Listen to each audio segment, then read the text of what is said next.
В эфире новости экономики на Якутия-24. В студии работает Нургуяна Иванова.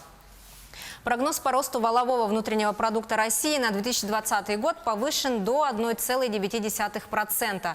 Рост связан с дополнительными мерами социальной поддержки, обозначенными в послании президента России. Об этом заявил глава Минфина России Антон Силуанов. По его словам, в 2020 году рост реальных располагаемых доходов населения будет выше той траектории, которая была учтена в изначальном прогнозе. Также повышен прогноз по потребительскому спросу. Министр финансов также отметил, что уточненный прогноз социально-экономического развития повлиял и на изменение доходов федерального бюджета.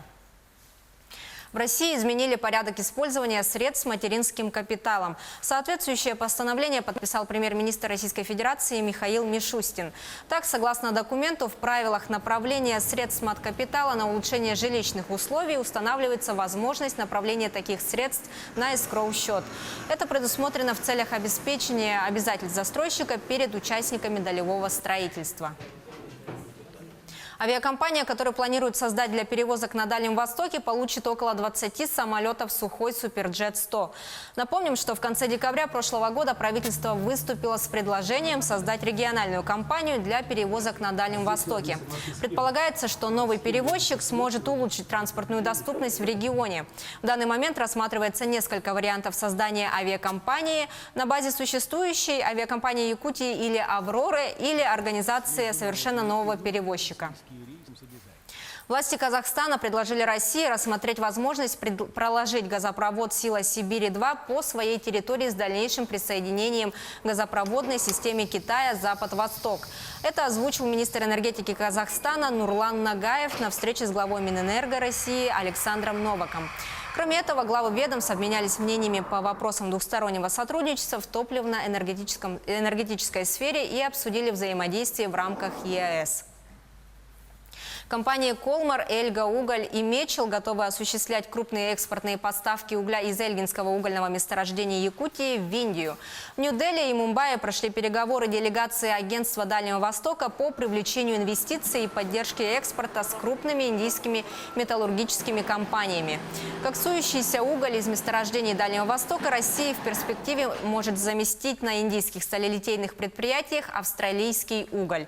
Сейчас доля поставки российского угля в Индию составляет около 1% от импорта угля. Компания «Селегдар» в полном объеме завершила выкуп ценных бумаг по требованию акционеров.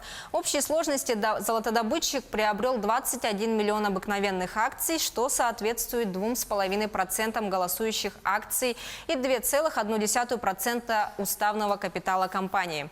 Стоимость ценных бумаг составила 199 миллионов рублей. Выкупленные акции компания планирует реализовать по рыночной стоимости в течение полугода с момента приобретения. Компания «Алроса» с начала года тестирует новые багги на руднике «Интернациональный» в Мирнинском районе Якутии. Техника была создана специально по пожеланию компании петербургским производителям. Сотрудники предприятия уже отмечают ее преимущества. У техники хорошая экономичность, проходимость, плавность хода. Она повышает мобильность горного мастера. На сегодняшний день машина отработала 33 моточаса и проехала 150 километров. Одним из ее плюсов является также доступность автозапчастей. Для багги подходят детали от отечественного ВАЗа. Кроме того, все комплектующие от нее российского производства. Это были новости экономики.